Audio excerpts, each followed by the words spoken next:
Super Boo, is that you, my boy?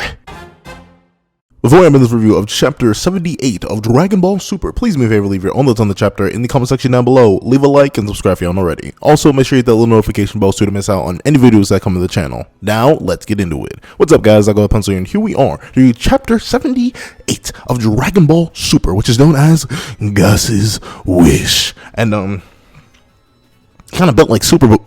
But now, other than that, this chapter, it's a chapter. Let's get right into it. So we open up and we get to follow the Heaters, who are still tracking the Dragon Balls. And notably, they actually managed to almost get there. Like, we see Maki, Oil's still watching the battle, but Maki, Gas, and Elec, they're all chilling there, waiting for things to do it. But obviously, something happened on the battlefield last chapter, and that's Monaito showing up and stopping all the fighting.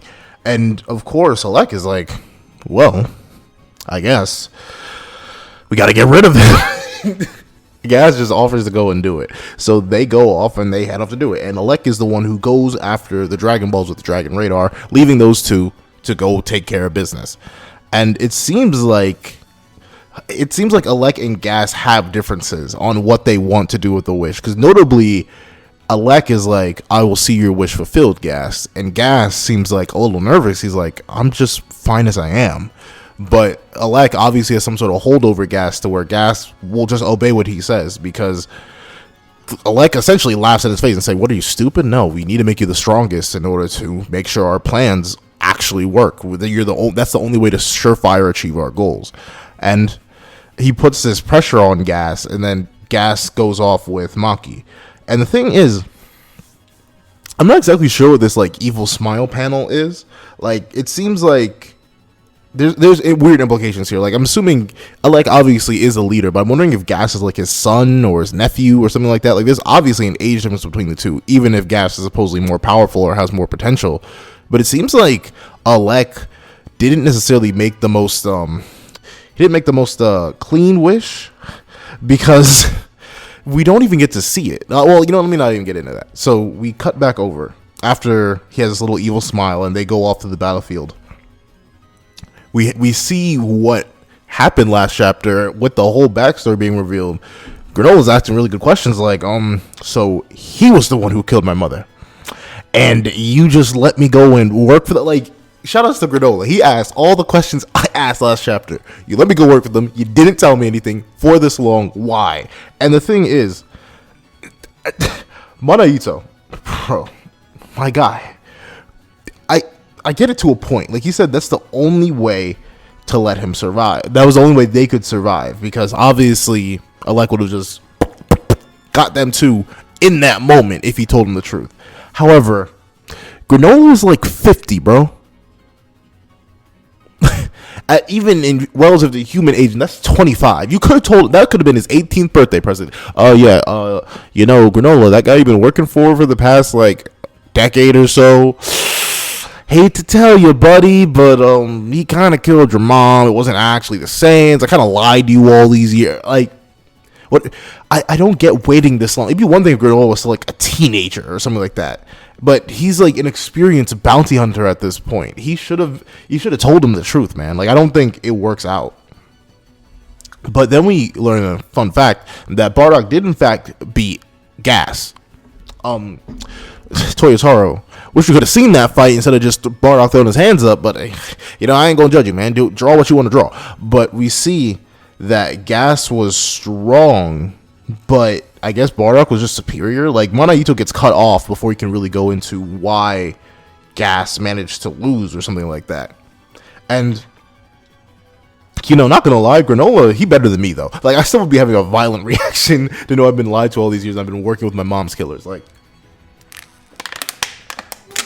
in that very same moment, I'd literally be like, okay, all right, seems legit, wonderful. I'm gonna go slaughter them all now. Like, and especially after, I mean, I guess he didn't realize, he didn't know, so I'll give him a pass on that. But like, if he had known, he probably would have just made the wish to become the strongest earlier, gotten rid of the Heaters, and we've been chilling. No, why?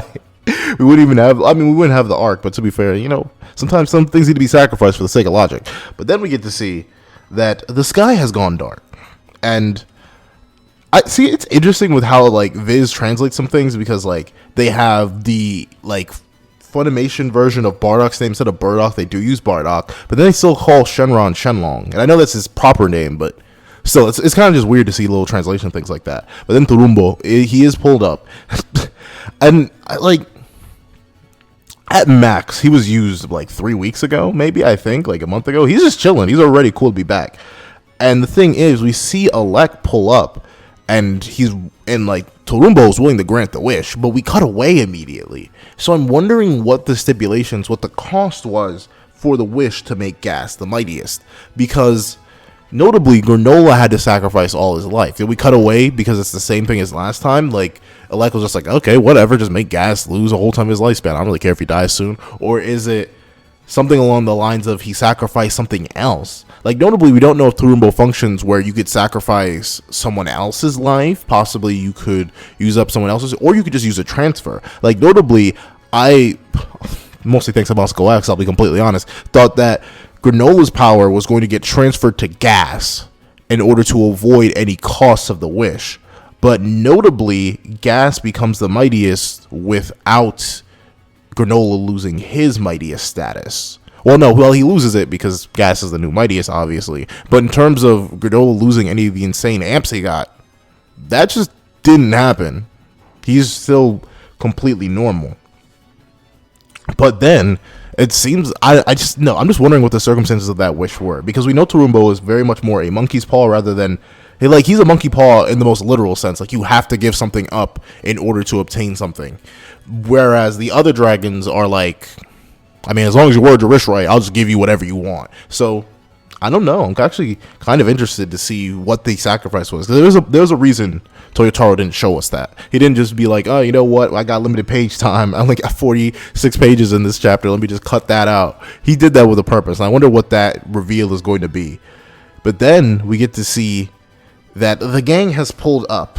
And it is someone with an enormous power signature. Oh my, they're so mighty. And we see Maki, Oil, and they've come to reveal that, hey, by the way, we lied. And Goku's like, how dare you traitors. And Goku, and I love how they're just like, yeah, all right, good job, idiots. Now that everything's acquired, we're gonna kill you.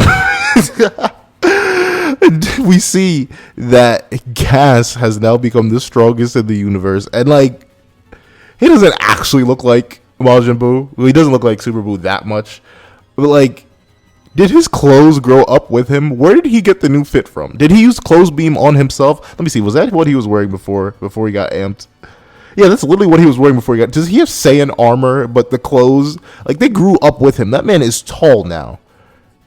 He still has that Kid Buu face, though. I'm not gonna lie. That's the only reason I said he looked like Super Buu. But I don't know. I'm not sure. Like, am I rocking with this design? Part of me is rocking with this design because I really like the outfit, but I think his head is what throws me off. And the thing is, I really do like the dreads. I'm not sure. Like, straight up, not entirely sure how I feel about this design. Because to be fair, it's just Gas leveled up, but it just feels strange. I'm not gonna lie to you.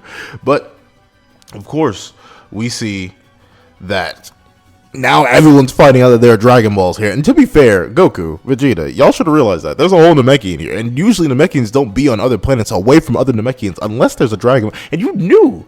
Didn't Mona Ito just tell you the entire story about how he was entrusted with the Dragon Balls? Why are y'all shocked there are Dragon Balls here?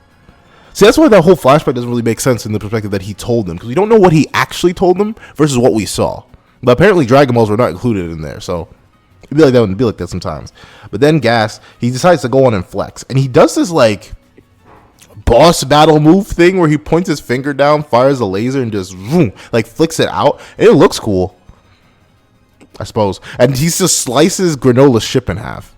And then, like, in the same moment, like, that Gas, as a fighter, is something that I feel like we haven't seen in Dragon Ball in a while. Like, he's almost like a mix of conjurer and combatant. Like, notably, he isn't actually like conventionally throwing hands with people. Like, he's spawning weaponry and doing that. Like, I think literally that one beam he fires is the only like conventional possible Dragon Ball thing that we see him do all chapter. Because I'm flipping through the chapter right now, and like, okay, he catches a fist and he kicks. Okay, so he does do some things, but like for a while, Gas just goes on this like manifestation thing. Like he makes this weird 4-pronged spear, and then instantly launches it at Granola. And obviously, Granola's fatigued and battle damage, but still, he was just the strongest in the universe. But Granola turns around just in time to get completely speared through and plowed straight into his ship. I love how Gas is like, despite not wanting this to be the way that he became the mightiest, he's still about to use it to what he was planning to do. Like he admits he never liked Granola because Granola felt like almost an insult to him, like the idea that the heaters needed more muscle because he wasn't enough. He felt insecure because Granola was there, and now he finally has the ability to get rid of this insecurity. And honestly, that's actually kind of low-key deep writing for like a Dragon Ball villain. Well, no, for a Dragon Ball Super villain. Yeah, I said it. But regardless of that, it's cool to see it's cool to see Gas like almost do the Supreme Kai thing. Like, because these constructs, I'm not sure if they're energy constructs or if they're solid constructs. Like, notably, the cubes that he spawns on Goku to hold him down remind me very much of the things that King Kai, I don't know why his name escaped me so long, King Kai and South Kai put on Goku when he was training and lifting those weights. It looked like that, and these things apparently hold Goku down. And those seem to lose their magical glow around them pretty darn quickly.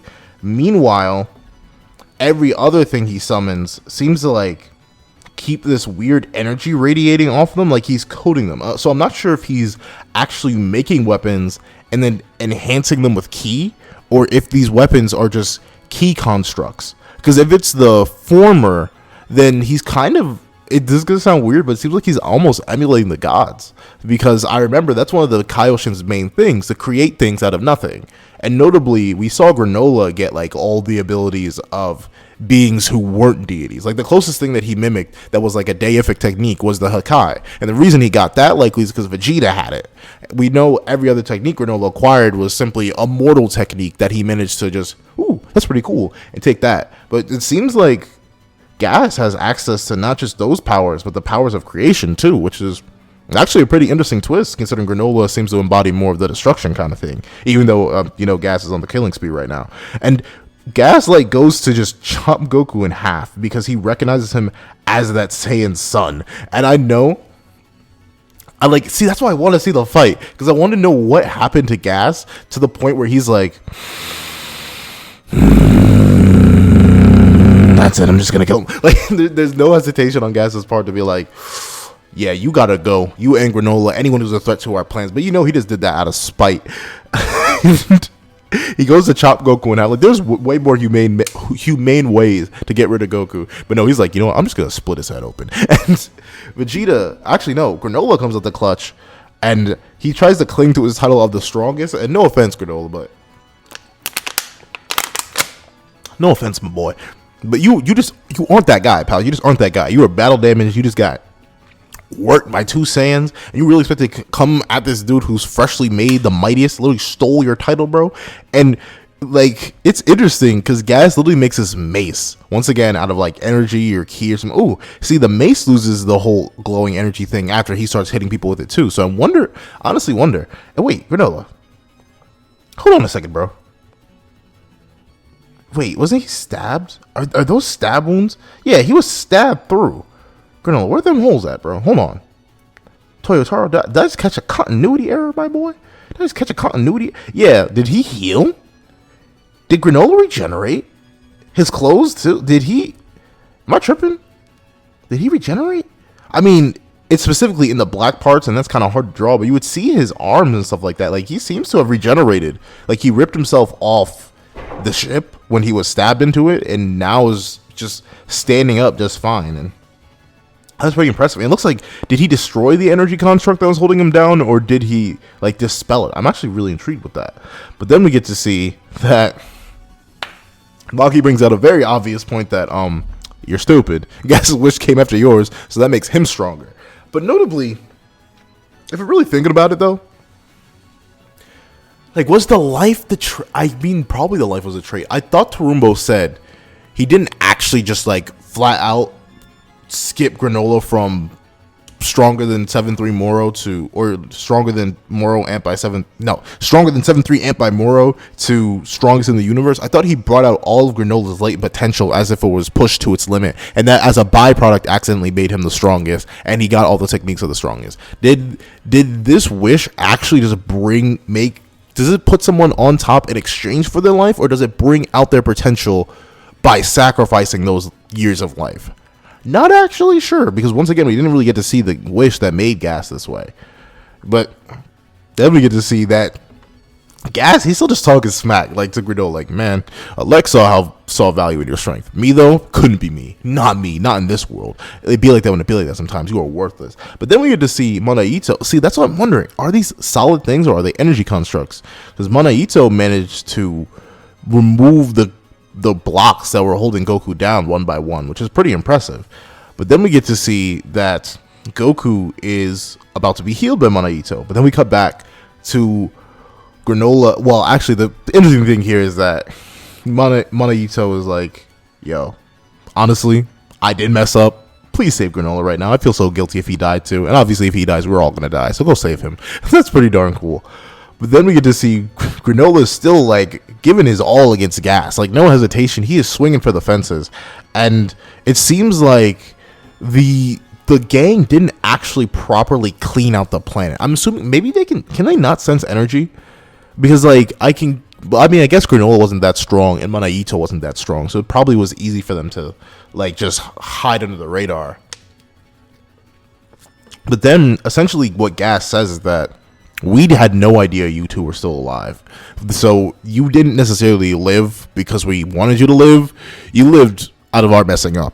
And we get a flashback to how Granola had Granola somehow, despite still being like a child, had made himself into a notable bounty hunter. So he somehow, I guess he used the remains of cerulean technology to head out into space. Like, I thought Granola became a bounty hunter towards his adult age, but no, he still looks like essentially a child here. Like, just after his mother's death, he managed to come and become a mega super famous bounty hunter, which is impressive for his age, but also kind of weird. But then we get to see that Monaito is trying to stop Alec from taking Granola, because he's like, yo, I know what you're gonna do.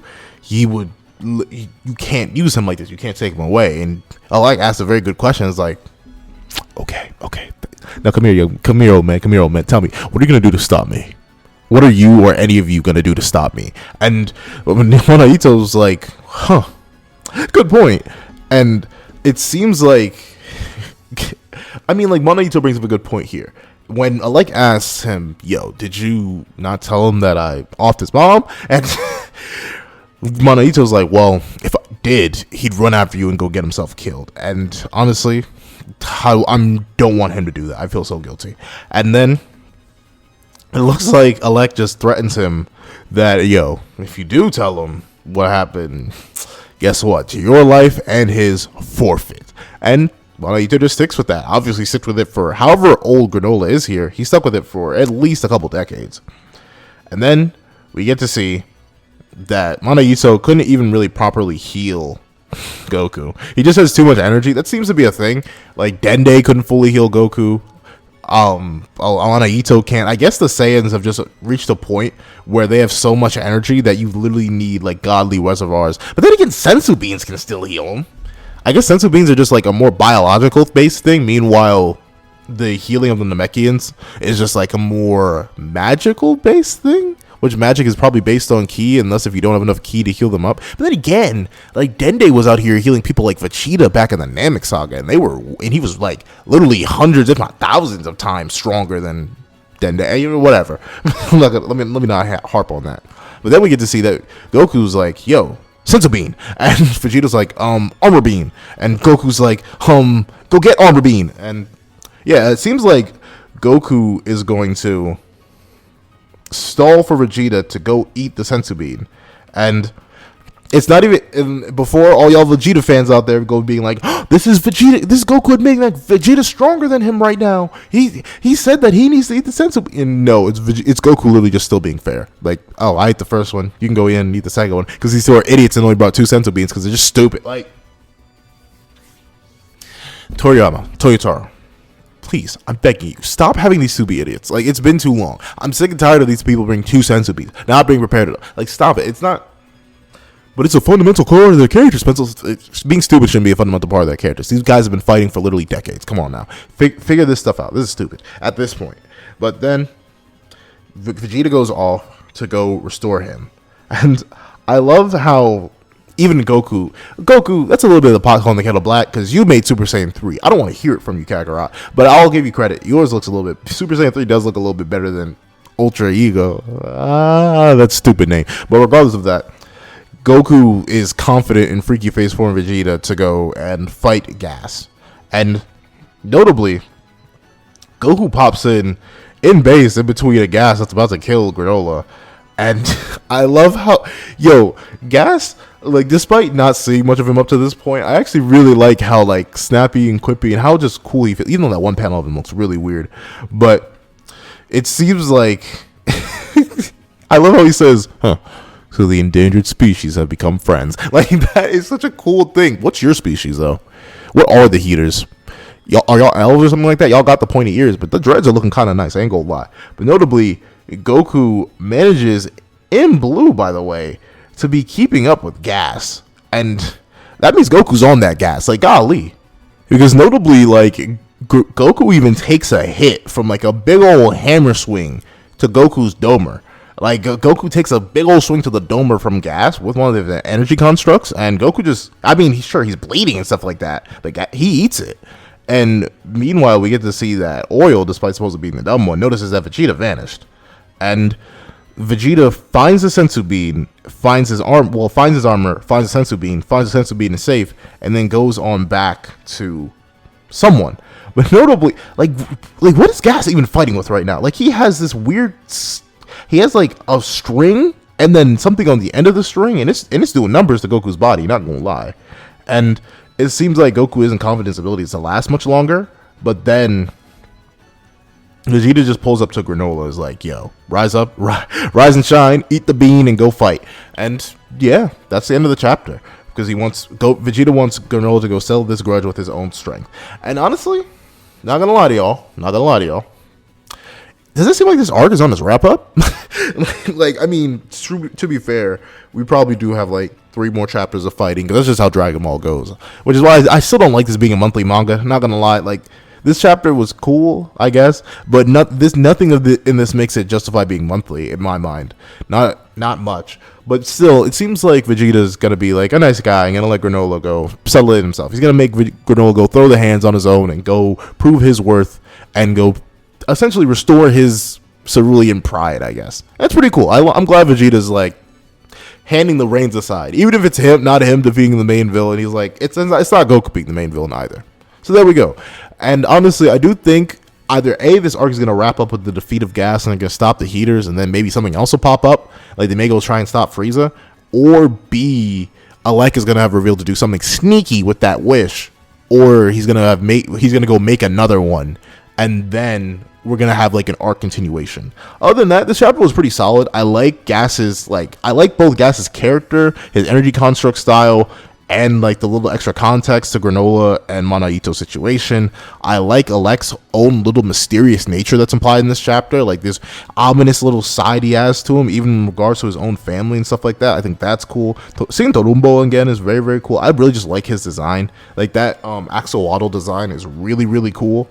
And yeah, really solid chapter. I'd say it's a solid like 7, 8 out of 10. Nothing in this chapter is like extraordinary, so I'm not gonna like blow my mind or anything like that, but yeah, it's still pretty solid. But those are my thoughts on the chapter. Please tell me your thoughts on the chapter in the comment section down below. Thank you so much for watching. Please remember to like, share, comment, and subscribe, and hope you guys have a wonderful day. This is that guy with the pencil, writing off.